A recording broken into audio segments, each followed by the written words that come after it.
কবি নজরুলের জন্মজয়ন্তী জাতীয়ভাবে উদযাপনের দাবিতে ময়মনসিংহের ত্রিশালে মানববন্ধন ও স্মারকলিপি প্রদান।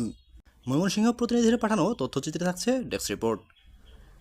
কবির বাল্যস্মৃতি বিজড়িত ময়মনসিংহের ত্রিশালে কাজী নজরুল ইসলামের ১২৬তম জন্মজয়ন্তী জাতীয় পর্যায়ে উদযাপনের দাবিতে মানববন্ধন, বিক্ষোভ মিছিল এবং প্রধান উপদেষ্টা বরাবর স্মারকলিপি প্রদান করা হয়েছে।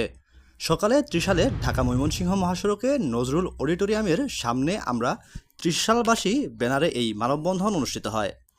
মানববন্ধনে রাজনৈতিক নেতৃবৃন্দ, শিক্ষক, শিক্ষার্থী, সাংস্কৃতিক সংগঠন, সাংবাদিক, সুশীল সমাজের প্রতিনিধিসহ ত্রিশালের সর্বস্তরের মানুষ অংশগ্রহণ করেন।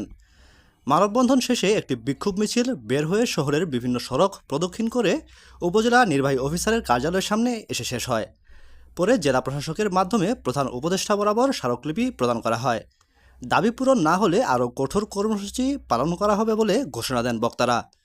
জাতীয় কবি কাজী নজরুল ইসলামের ১২৬তম জন্মজয়ন্তী জাতীয় পর্যায়ে কুমিল্লায় পালনের ঘোষণা আসলে ফুঁসে ওঠে কবির বাল্যস্মৃতি বিজড়িত ত্রিশালের নজরুল প্রেমিকরা। এটা জাতীয়ভাবে হচ্ছে না।